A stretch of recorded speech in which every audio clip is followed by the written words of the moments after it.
Hi everyone, welcome back to another video. Today, we're gonna be reacting to scary animations, alright? So yeah, without further ado, let's jump into the video right now. And yes, I am gonna be making reaction videos too, or daily ones too, like I always do. So yeah, here we go. School lockdown stories. It was a typical boring day in calculus, only it was Friday, 7th period, meaning the week was almost over and spring break would finally be upon us. So everybody was getting antsy in their seats, I could tell. We didn't have a test that day like a lot of my friends did with their other teachers, so our teacher in the middle of class just decided to start playing games with us on Sporkle.com. He was a very laid-back teacher like that. As we were doing some brand logo quiz on Sporkle, I remember the exact moment it happened. Right after my friend answered a question, I remember the exact answer too, Adidas. The dean's voice came through the loudspeaker. He sounded panicked and frantic as he told all the teachers this was not a drill and to go into lockdown. Yo, that's scary. Yo. Oh, I'll be scared. Honestly. I know we've all been probably locked. Okay, not all. Some of us have probably been locked down before, fire drills and all that. But like, panic boys like that, we already know something's gonna go down, for sure. Like literally.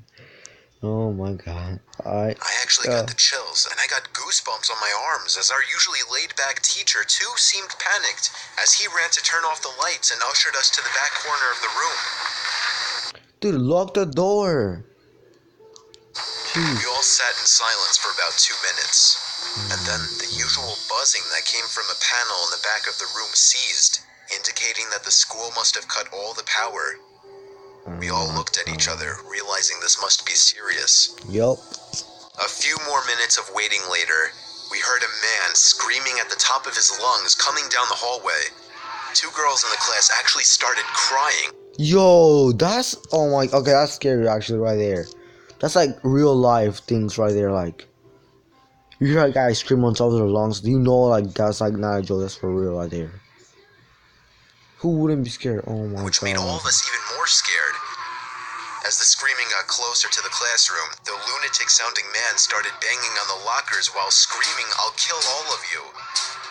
It was at that moment that I started to fear for my life. My teacher shushed us as we all looked at each other to see our peers' reactions. The banging then moved from the lockers to our classroom door. And that's when one of the crying girls screamed no.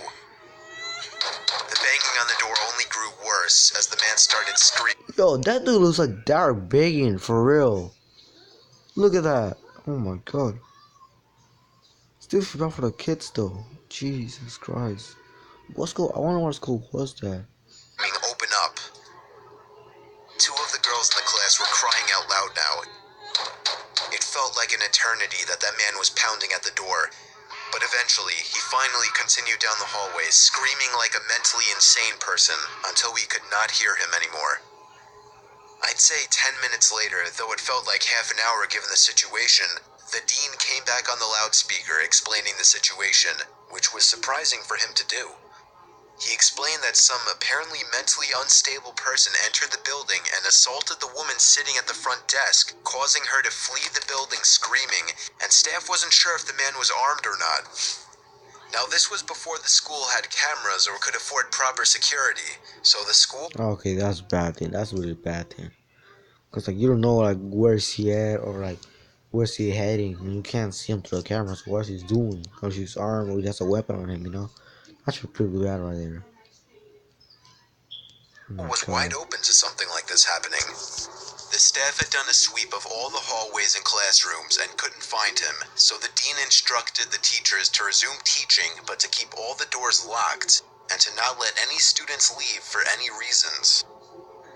The most disturbing part, however, is that one of the janitors working the night shift found the man sleeping in one of the storage closets near the back end of the school, and according to rumors that were spread by my peers, sticking out of his pocket was a .44 Magnum.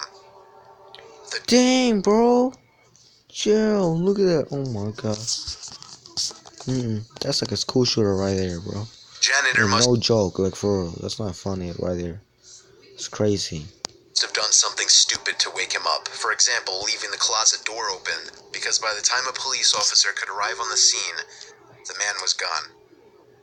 Oh My entire God. class, as far as I know, to this day, has no idea if this man was ever found, but I like to think that right now, he's being given the proper help that he needs. Yup. That's scary right there, yo. Dang. Well, go check Llama right now. Alright. Let's check out. Let's go Llama Arts. Look at that art. Oh, that's scary. Jeez. Yes. Tired of deodorant causing white marks on your clothes? No. Then it's time to try Gillette. Gillette clean her and another friend. On one Friday afternoon, I got a call from my friend Sarah asking if I wanted to meet her and another friend Lisa at Dunkin' Donuts as we hadn't seen one another in a long time. I got there after a 15-minute walk and found them sitting together. Dunkin' Donuts. So I joined them. As we were chatting, I noticed that my sister Elena was sat at a table in the corner of the room with her friend Jess. I excused myself from the table and went over to my sister. Immediately, Elena whispered to me, "Don't look now, but the guy in the blue shirt, I think he's been following Jess and I." She told me that he's passed their table a good 5 times in the past 20 minutes to go to the bathroom, but he walks slower every time he passes them. I told them they were most likely being paranoid and there was nothing to worry about, but for their peace of mind, I offered to leave with them so they wouldn't feel as worried. I walked back to my table and explained the situation to Sarah and Lisa. Both of them laughed it off and assumed my sister was being paranoid as well. Literally about a minute later, I saw the man get up from his seat and walk towards the bathroom.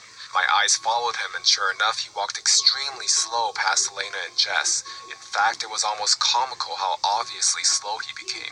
Both Elena and Jess looked in my direction, and I nodded to show that I had seen him walk slower. About 5 minutes later, I walked towards the restroom, and I passed Elena and Jess and told them I was ready to leave whenever they were. They both agreed that they wanted to go now, so I said we could leave after I finished going to the restroom. Elena had come in her car, so she was going to give me a lift back. I was walking down the corridor back into the main eating room when Elena and Jess rushed towards me. I asked them what's going on, and they explained that another man had joined the strange creeper and that the men were both pointing and staring at them. We walked back to the eating area. I put my money on our table and explained to Lisa and Sarah that I was taking up. Bro, that's creepy right there, to be honest. Like, you're being stalked like that? Yo, that's creepy. Off and I would explain what was going on when I got home.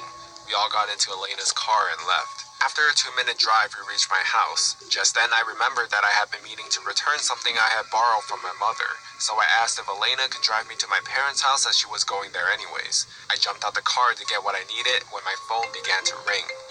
It was Elena. She explained that a car had driven past and had pulled into a driveway. She said that the driver was the creep from Dunkin' Donuts. I looked out my window and sure enough, there was a car which didn't belong to the owner of the house parked on their driveway. I got the girls into the house and locked the door. I instructed Elena to take a photo of the car and the license plate and told Jess to call 911 as she would give the operator more information than what I could. Elena took the photos and we sort of gathered around Jess as she was speaking to the operator. She had finished telling the story and I heard the operator assure us that the police would be on their house soon. A few minutes passed and there was a loud knock at the front door followed by a voice shouting, "It's the police!" We all did a sigh of relief as I went to open the door. Jess told the operator that the police were here and she hung up. Definitely something she shouldn't have done. I was in the process of unlocking the door when I thought to look through the spy hole at the top.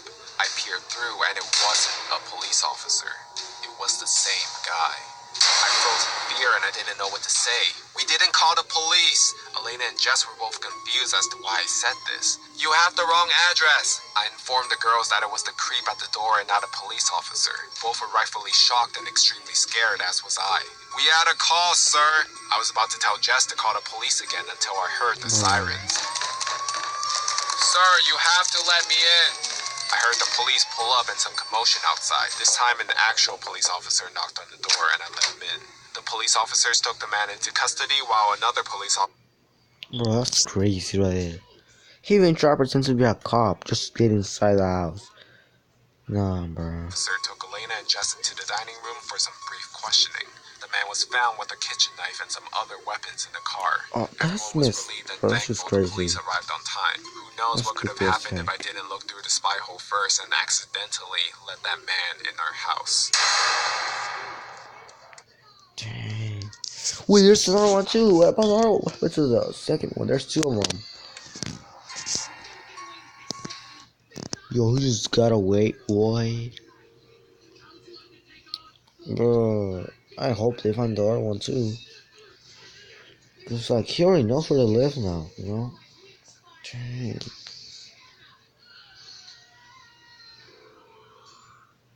I can't believe that. Bro, that's just crazy right there. Dang. Like, yo, sorry, that's just crazy. Well, see, guys, I guess we're all that's on us today. When someone knocks on the door, first look through the peephole, you know? And also be careful of stalkers out there. Now, like, always be careful. Just look at that. That's how go. That's how wrong they can go too. They can go really bad like that. Look at that. But still, hope you enjoyed the video. If you did, make sure you leave a like. Oh, check the channels out. Llama, the channel, and also Steven D, and also Llama Arts. So yeah, I'll see you on the next one. If you're new, remember also subscribe if you're new, leave a like, comment down below what you think about it. And yeah, and also tell me what do you want me to react to next. Also, or else what or do you want me to do next, you know?